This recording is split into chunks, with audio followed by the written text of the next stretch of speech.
और ये जो आज मैं आपको होम रेमेडी बताने वाली हूँ बहुत ज़्यादा इफेक्टिव है और इसमें कोई भी ऐसा तामझाम नहीं है कि आपको ऐसी चीज़ लगानी पड़े जिससे आपको बहुत ज़्यादा मैसी महसूस हो या आपका टाइम कंज्यूमिंग हो। ये बहुत ज़्यादा इजी चीज़ बता रही हूँ मैं, तो इसको ज़रूर बनाइएगा, इसका पूरा पूरा फ़ायदा उठाइएगा। तो अगर आपको भी बाल झड़ने की, बाल गिरने की, हेयर थिनिंग की प्रॉब्लम हो रही है तो वीडियो पूरी देखना, आपके लिए बहुत ज़्यादा हेल्पफुल होने वाली है। और इस वीडियो को लाइक कर देना, शेयर कर देना अपने दोस्तों के साथ व्हाट्सएप और फेसबुक पे, और मेरे से जुड़े रहने के लिए चैनल को सब्सक्राइब भी कर लेना। दोस्तों, आपने ये वाला गाना तो सुना ही होगा, किसी ने खूब लिखा है, बाल हमारी एक ऐसी इम्पॉर्टेंट चीज़ है जिससे हमारी सुंदरता बढ़ भी जाती है और ख़राब भी हो जाती है। तो इसको संभाल के रखना है, इनको खूबसूरत बनाए रखना है। मगर जब हमारे बाल बहुत ज़्यादा गिरने लगते हैं, बहुत ज़्यादा टूटने लगते हैं, बहुत ज़्यादा हेयर थिनिंग हो जाती है, यानी बाल हल्के होना स्टार्ट हो जाते हैं, तब हमारे मन में बस एक ही चीज़ आती है, खत्म, bye bye, tata, goodbye, गया।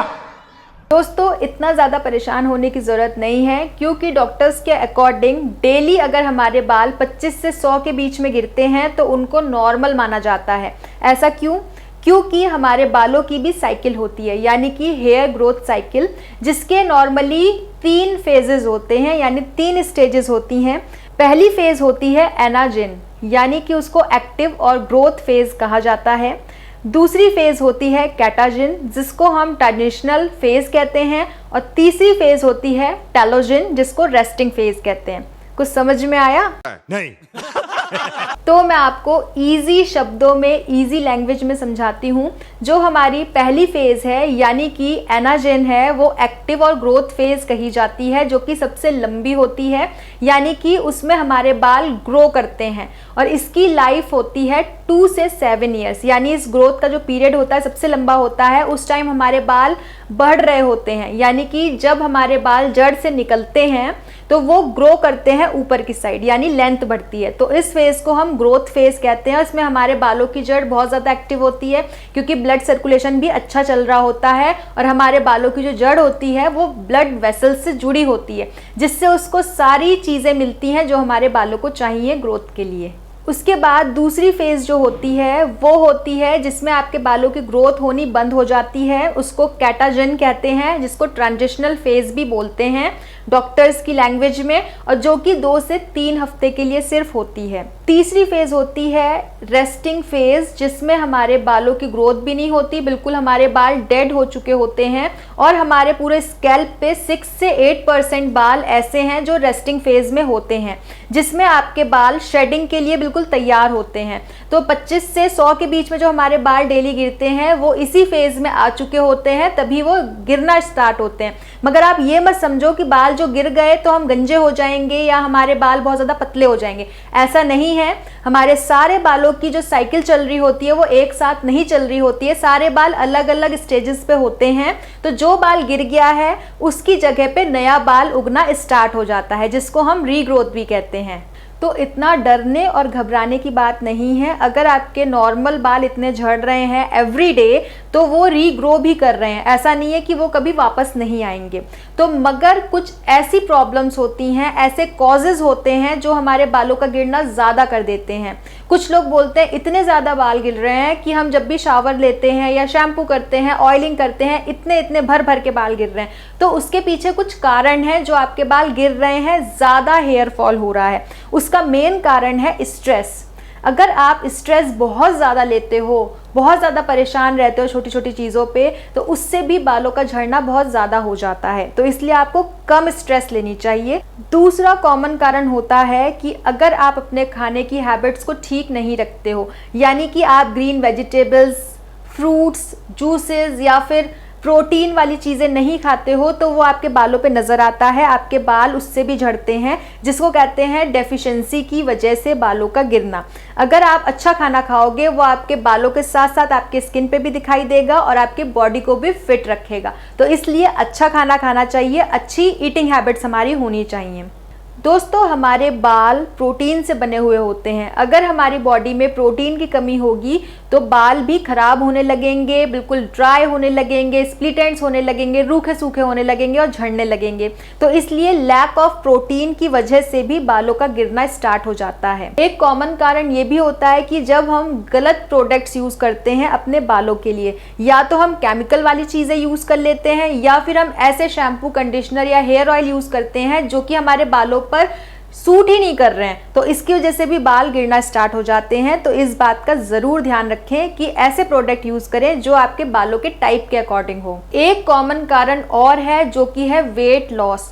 कुछ लोगों से मैंने सुना है जो वेट कम करते हैं एकदम से, जैसे 3 महीने में 10 किलो 15 किलो कम कर लिया, तो उनको भी बहुत ज़्यादा जो है इफेक्ट आता है अपने बालों पे। बाल बहुत ज़्यादा गिरते हैं, तेज़ी से गिरते हैं। मैंने भी वेट कम किया है मगर मेरे बाल नहीं झड़े क्योंकि मैंने एकदम से वेट कम नहीं किया था, तो बालों पे मेरे कोई भी असर नहीं आया। तो आप भी ध्यान रखें, वेट एकदम से आपको कम नहीं करना चाहिए। एक कॉमन कारण होता है अगर आपके बाल ड्राई रहते हैं, स्कैल्प ड्राई रहती है, तो इसकी वजह से भी बाल बहुत ज़्यादा टूटते हैं।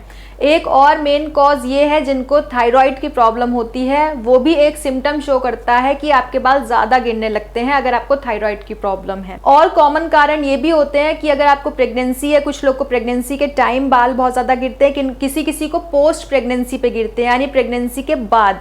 तो इन चीज़ों में आपको अपने खाने पे ध्यान देना है। और अगर आपके बहुत ज़्यादा सीवियर हेयर फॉल हो रहा है या फिर आपके स्कैल्प पे पैचेस बनने लगे हैं राउंड राउंड से, जो एलोपेशिया का सिम्टम होते हैं, तो प्लीज़ डॉक्टर को ज़रूर दिखाइए अगर कोई भी होम रेमेडी आपको फ़ायदा नहीं दे रही है। ये सारी जो कॉमन चीज़ें मैंने बताई हैं, अगर इनकी वजह से हेयर फॉल होता है तो होम रेमेडीज़ बहुत ज़्यादा फ़ायदा देती हैं हेयर फॉल को कंट्रोल करने में। तो आपने जान लिया कि बाल झड़ते क्यों हैं, क्या कारण होते हैं। अब जल्दी से इसका सोल्यूशन भी जान लेते हैं कि क्या आपको यूज़ करना है जिससे आपके बालों का झड़ना, बालों का गिरना, बालों का पतला होना कम हो जाए। होम रेमेडी बनाने के लिए पहला इंग्रेडिएंट चाहिए मेथी सीड्स यानी फेनुग्रीक सीड्स, जो कि आपके बालों का झड़ना रोकता है, बालों को थिक करने में मदद करता है, क्योंकि इसमें 2 चीज़ें बहुत ज़्यादा ज़रूरी हैं जो बालों के लिए वो पाई जाती हैं, जो है आयरन और प्रोटीन। तो ये लेंगे। दूसरा इंग्रेडिएंट लेंगे ग्रीन टी। मैंने ग्रीन टी की लीव्स ली हैं, आप टी बैग्स भी ले सकते हैं या फिर आप ब्लैक टी भी ले सकते हैं। ग्रीन टी में बहुत अच्छी मात्रा में एंटीऑक्सीडेंट्स होते हैं और प्लांट कंपाउंड्स पाए जाते हैं जो कि सपोर्ट करते हैं हेयर ग्रोथ को, और आपके जो हेयर फॉलिकल्स डैमेज हो गए हैं DHT से, उनको ये रिड्यूस करता है, बालों को उगाने में मदद करता है। तीसरा इंग्रेडिएंट चाहिए हमें ड्राई आंवला। आप चाहे तो हरा वाला फ्रेश आंवला भी ले सकते हैं। आंवले में विटामिन सी, एंटीऑक्सीडेंट्स होते हैं, ये हमारे बालों की ग्रोथ को बढ़ाने में मदद करता है, साथ ही बालों का झड़ना भी रोकता है। तीनों इंग्रेडिएंट आपको 2 टेबल स्पून लेने हैं, 2-2 चम्मच तीनों की आप लेंगे। इसके बाद आप एक पैन लेंगे, उस पैन में आप डालेंगे 2 ग्लास पानी इसमें डाल लीजिए। उसके बाद ये तीनों इंग्रेडिएंट आप इसमें डाल दोगे और स्पून से इनको अच्छे से मिक्स कर दोगे। फिर इस पैन को आप रखोगे फ्लेम पे यानी गैस पे। पहले हम हाई फ्लेम पे इसको एक बार बॉईल करेंगे। जब ये एक बार बॉईल हो जाएगा फिर आप फ्लेम को लो कर देंगे और इसको कम से कम 10 मिनट तक लो फ्लेम पे ही पकने देंगे। जैसा कि आप देख रहे हो बॉइलिंग हो रही है इसमें धीमे धीमे, क्योंकि दोस्तों लो फ्लेम पे ही जो इंग्रेडिएंट हमने डाले हैं वो इस पानी में यानी वाटर में आ सकेंगे। इनके सारे न्यूट्रिएंट्स, विटामिन पानी में आ जाएंगे बॉईल होने के बाद। और 10 मिनट बॉइलिंग होने के बाद पानी का कलर भी चेंज हो जाएगा और कम हो जाएगा पानी। तो फिर इसकी फ्लेम को आप बंद कर देंगे। बंद करने के बाद आप इसे ठंडा होने के लिए छोड़ दीजिए। ठंडा होने के बाद आप देखेंगे इसमें जो इंग्रेडिएंट हमने डाले थे वो बहुत अच्छे से फूल गए हैं। मैश कर रही हूँ मैं, अच्छे से मैश भी हो रहा है, सारे इसकी प्रॉपर्टीज इस पानी में आ गई है। अब इसको हम छान लेंगे। छलनी से आप एक बोल में इसको छान लीजिए और किसी बॉटल में स्टोर करके आप इसे फ्रिज में रख सकते हैं 10-15 दिन के लिए और डेली यूज कर सकते हैं। और दोस्तों जो ये इंग्रेडिएंट बच गए हैं इनको फेंकने की जरूरत नहीं है, इसको हम यूज कर सकते हैं एज अ हेयर पैक। अगर आप जानना चाहते हो तो कमेंट जरूर करना। तो दोस्तों होम रेमेडी तो आपने बनानी सीख ली, इसको इस्तेमाल कैसे करना है? इस्तेमाल करना भी बहुत ज़्यादा आसान है। इस होम रेमेडी को आप किसी भी स्प्रे बॉटल में ट्रांसफ़र कर लो और इसको आप स्टोर करके रख सकते हो अपने फ्रिज में। 15 से 20 दिन के लिए। और जब आपको इसको इस्तेमाल करना हो तो 1 घंटे पहले आप इसको बाहर रख दें रूम टेम्परेचर पे, जब ये आ जाए तब इसको अपने स्कैल्प पे आपको स्प्रे करना है। स्कैल्प पे अच्छी तरीके से स्प्रे होना चाहिए ये होम रेमेडी जो लिक्विड हमने तैयार किया है। और फिर इसको हल्के हाथों से यानी उंगलियों की मदद से आपको हल्का सा मसाज देना है, फिर अपने बालों में इसको छोड़ना है कम से कम 1 घंटे तक। अगर पॉसिबल हो तो 1 घंटे तक रखें, अगर ज़्यादा टाइम नहीं है तो कम से कम 40 मिनट तो ज़रूर अपने बालों में रखें। फिर कोई भी माइल्ड सल्फेट फ्री शैम्पू आप इस्तेमाल करें, जो भी आपके बालों के टाइप के अकॉर्डिंग है, जो आप यूज़ करते आ रहे हैं। और बस इतना सा आपको करना है। और इस होम रेमेडी को आप हमेशा शैम्पू करने से पहले इस्तेमाल करेंगे तो आप देखेंगे आपके बालों का गिरना कम हो जाएगा। बालों से जुड़ी जो भी परेशानी है वो सॉल्व हो जाती है इससे, और बालों की ग्रोथ भी बढ़ाने में ये मदद करता है। तो सोच क्या रहे हो, इसको बनाओ और इस्तेमाल करो और इसका फायदा उठाओ। और आज की वीडियो थोड़ी सी भी अच्छी लग रही हो तो इसको ज़रूर लाइक कर देना, शेयर करना नहीं भूलना इसे अपने दोस्तों के साथ व्हाट्सएप और फेसबुक पे, और कमेंट करके ज़रूर बताना कैसी लगी आज की वीडियो। और आपको क्या बालों से जुड़ी कोई परेशानी है तो ज़रूर कमेंट करिए। आप इंस्टाग्राम पे भी मुझे मैसेज कर सकते हैं। और दोस्तों चैनल को सब्सक्राइब कर लेना अगर अभी तक नहीं किया है, जिससे कि मेरी आने वाली वीडियोस आप मिस ना कर सकें। तो मैं मिलती हूँ आपसे अपनी नेक्स्ट वीडियो में, तब तक के लिए bye bye and take care.